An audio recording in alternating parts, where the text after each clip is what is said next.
How are you, Mark? You good? Yeah, I'm good. How are you? I'm okay. You're a non-Muslim, yeah? Mm-hmm. Okay. So can I help you? How can I help you?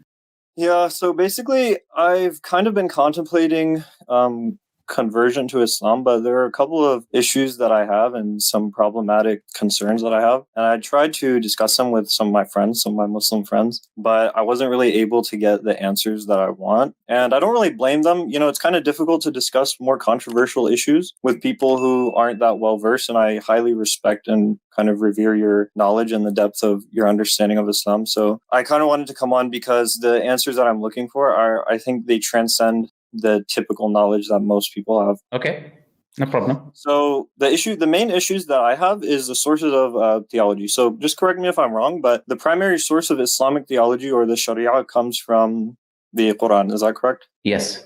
Okay, and then following. Can I ask you where you're from exactly? Yeah, I'm from America. Originally? Mm-hmm. Originally. Where are your parents from? The ethnicity kind of. I was from Mississippi, and my dad is from Texas. Okay. It's interesting how you pronounce the Quran, but it's like not how an average American would pronounce it, I would say. Do I look like anyone other than American? No, it's not the looks, it's how you pronounce the word Quran. But go ahead, yes. Quran?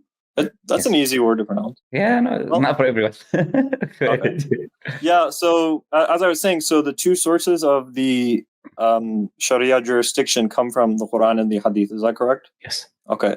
So what I want to kind of understand is, are you outside of the fold of Islam? Because there's a concept in Islam about the consensus, right? The ijma'.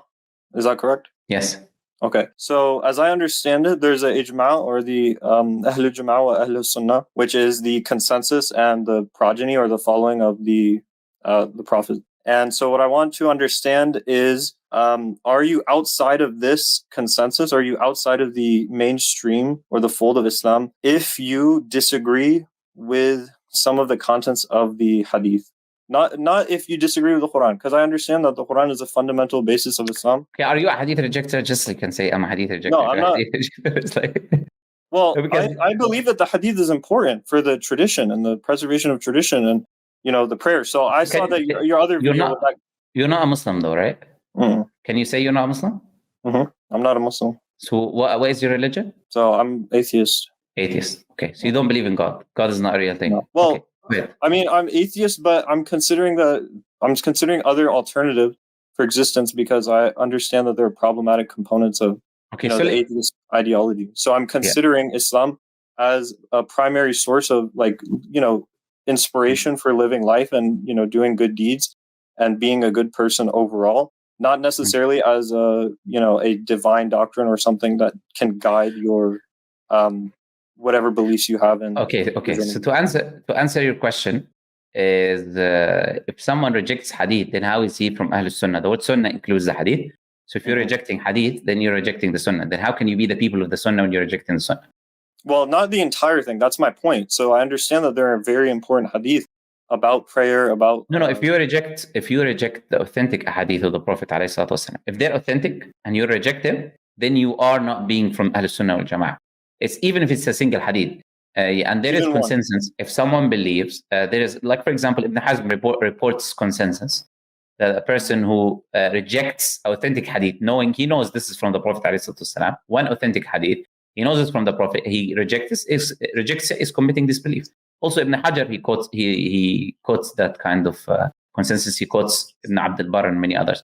So yes, there is this idea that if there's a hadith that is authentic, it's coming from the Prophet ﷺ and you reject it, that is an action of disbelief. Okay. Because you're rejecting the message of the Prophet, basically. So thanks for clearing that up. So now that I have that understanding, kind of a follow-up question. So what is the approach that a person... Well, firstly, I think before asking that question, I want to preface with another question. Mm-hmm. If you want to go about a critique of the Hadith or trying to identify a contradiction between Hadith and Quran, do you require like a scholarly background? Because I understand that the interpretation of Arabic is very difficult and there are many people who misinterpret things and mistranslate things.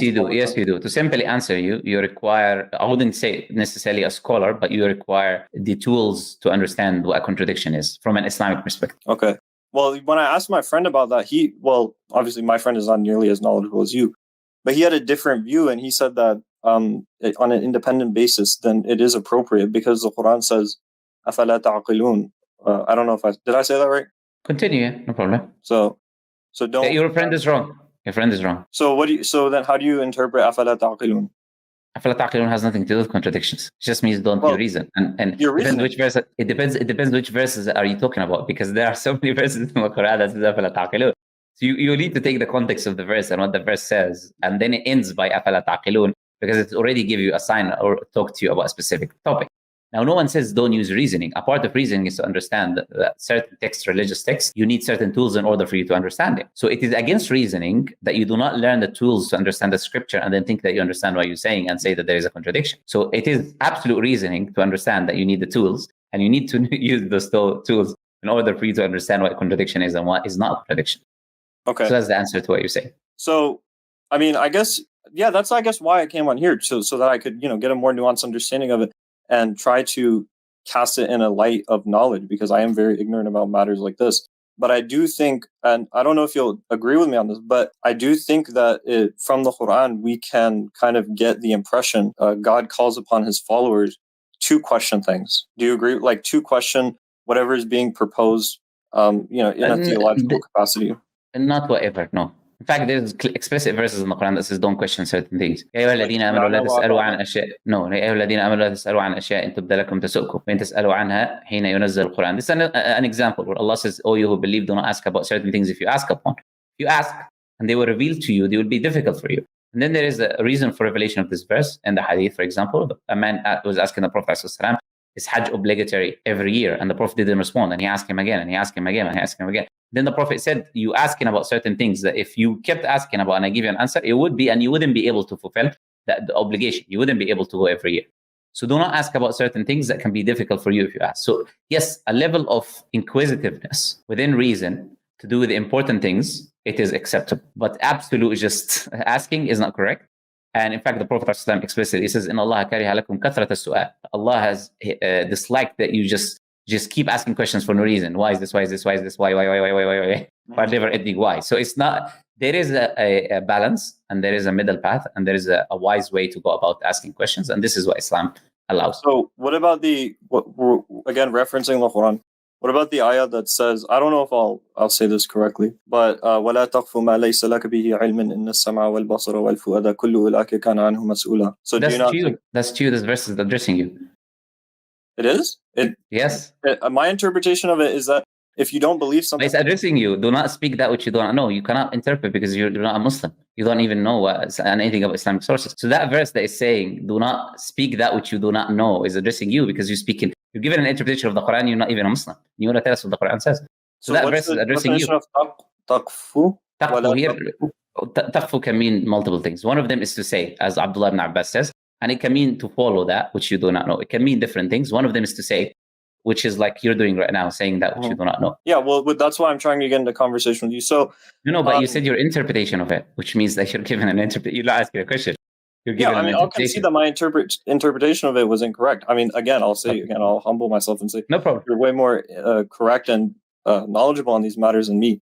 But so I guess kind of expanding on that, what do you think is a good resource? I mean, I don't know if you're comfortable with it, because it seems like you don't have that much of an affinity, or maybe you're exhausted, from people who question the hadith. So is it okay right now if I brought up some certain hadith, or do you think it's not an appropriate context? No, it's not really that I have an affinity or don't have an affinity, but I do feel like certain people come and they pretend that they're not hadith rejectors, or they are hadith rejectors, and they even go to the extent of lying that they're not hadith rejectors. Then all of a sudden they speak clear Arabic, Quranic Arabic for I don't know from how, or just start pouring clear Quranic Arabic.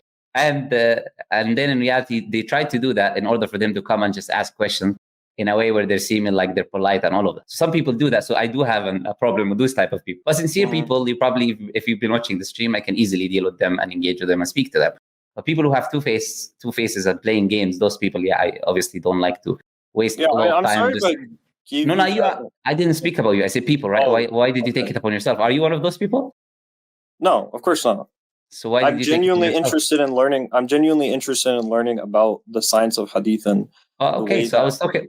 Yeah, okay. So I was talking about those people. I don't know why you took it about yourself. So Okay. And I'm going to do a video specifically about hadith rejection and the historicity of the hadith and all of that, inshallah. I'm going to do a specific video about that. And then I'm going to release it. And then you can probably, if you have questions specifically to do with the hadith other than what I already said, you can look at that video, watch it, engage with it, and then come to the conclusion with your like classical Arabic or reading of the Quran, okay? So there's no way that you would be able to answer a question that I have, not even one question about the... I was just answering all your questions so far, right? I mean, those were more generalized questions, but I mean, like, in terms of getting into the nitty-gritty of it, I don't know. I'll give you one hadith before you go. Go ahead. Okay. So if I am not mistaken, again, I want to preface everything I say because I understand that you come across a lot of ignorant people, and they, like you said, they display themselves or they try to exhibit behavior which is contrary to that. So and you don't speak Arabic, yeah? You don't speak Arabic. Mm. Oh, okay. Go ahead. Of course, I don't speak Arabic. Of course. Okay. So, with that being said, sometimes they say the lie appears in the face, Sometimes they say that. Go ahead. Yes. So, well, even if you're doing Arabic, this, I don't know. Okay, so you do speak Arabic, yeah? No, I'm not saying that I do. I'm saying even if I did, the Quranic you do Arabic speak Arabic. You do very speak distinct from the Quranic. Well, I don't know why you're lying. What is the reason you're lying? What is the reason you're lying? And why am I lying? Who said that I'm lying? What because the people who don't speak Arabic do not pronounce ayn, and they do not pronounce the Arabic languages correctly when they're reading the Quran. And you don't speak Arabic, so you wouldn't be able to do that. So I want to know why you're lying and calling yourself Mark and say you're not Muslim. Why can't you come and with your chest open like this and you know what, and say, I'm a hadith rejector, deal with me, right? I'm not saying I'm not going to let you guys in. I let you guys in and I spoke to you before. But why would you lie? I'm still going to let you ask your question, but I don't know why you're lying. For what reason? I just want to say that I understand that the majority of people you encounter who are not Muslim. Okay. Let's not repeat what we said before. Go ahead, ask your question. Okay, so there are multiple hadith which I have encountered, which I consider to be problematic from my ignorant perspective, and I would like further edification on this matter. So I appreciate you giving me the time and allowing me to answer the question. And look, he's laughing at the Arabic letters because he can read it. Because he can read them, and he claims he can. Look, and he's reading them now, and he's claiming he doesn't speak Arabic. Okay, yeah, go ahead. So we exposed you that you're lying. I can speak it. I can read it. There's a difference between speaking and reading. Yeah, of course. Yeah, sure. Okay, people can see you lie, but go ahead. Ask your question. Okay. So the question that I want to ask primarily concerns the topic of whether or not the Prophet was sent with an ayat or a sign or a miracle. So as you know, and I think this is a mutawatir hadith in Bukhari and Musnad and Muslim, that there is a transmission or there is an account or a testimony of the splitting of the moon. And, so it's not the Quran. Okay, yes, there is the, I think in Surah Qamar, there is, but the tafsir in that ayat says that it is addressing the final hour. That is the official tafsir. Go ahead, I'm listening. Not only that, hold on, I don't remember the exact word and I don't want to misquote it. So I just want to reference Forgot the Quran now, yeah? No, I didn't forget it. I never knew it to begin with. Oh. So Quran 6:109, they swear by Allah, their most solemn oaths, that if a sign were to come to them, they would certainly believe in it. Say, O Prophet, signs are only with Allah. What will make you believers realize that even if a sign were to come to them, they would still not believe? So can you read it in Arabic? No, read it in Arabic. Okay. I'll try, but my Arabic is not good. Sorry, I have bad vision. Oh, no problem. Yeah. Okay. وَأَقْسَمُوا بِاللَّهِ جَهْدَ أَيْمَانِهِمْ وَلَئِنْ جَاءَتْهُمْ آيَاتٌ. Anyways, ask the question. Okay, ask the question. So, what is your interpretation of that ayah of the Quran? It's clear. The moon has split and it's a sign, and when they saw the sign, they denied. So the Quran is saying that there's a sign that was given to it. Oh. Okay, thank you for coming on, Mark. Wait, there's another Quranic verse. Thank you. No, you asked the question. You said you're going to ask one, and I give you the chance to ask one, and people can see now, like they're all asking to kick you. But I'm going to let you go nicely. Thank you for coming. Thank you, Mark, because what a lot of people do like you, they come and then they pretend it's very nice. Oh, you're interrupting me. You're not letting me speak. And they play this game. I never said that. No, not you. I said hadith rejectors, they do that. I said a lot of people. I never did anything disrespectful. Oh, no. Yeah, absolutely. You haven't. You're just lying, but nothing else. But other than that, look, a lot of people come and they kind of pretend to be something. And I don't know why they're scared. I don't bite, I usually deal with the people. If they're respectful, we deal with them respectfully. If they're not, then we would expose their lives. So But what otherwise, is your issue anyways? I don't understand. If I want to ask a I have question, no issue. what does the presentation of the question have to do with the question itself? Nothing. I answered your questions. Oh, I know, but it seems like you're kind of accusing me of lying and you taking offense. Are you gaslighting now? Is that what you're trying to do? It doesn't work.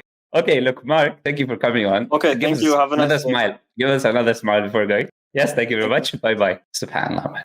Do you know how I know he was a liar as well? First, in the beginning of the discussion, you can see how I already said that he was a liar because of his pronunciation of the words. As an Arab, straight away, I can pick up who's an Arab, who's non-Arab, with the words that he says. You cannot pronounce Ayn and Qaf and Ha and these letters. These are not like English letters. And then say, I'm an American and my parents are Americans. And then when I ask you speak Arabic language, you say no. And then he changed it. But even if I spoke the Arabic language, because he knows that he does speak the Arabic language, and how he pronounced the Quran very well. And then when he was caught, he started pretending that he's not able to read for some reason. Oh, it's difficult for me to read. So I want the Muslims, when they're watching this, just to understand that how I deal with different people is based on how I know where the psychology is coming from.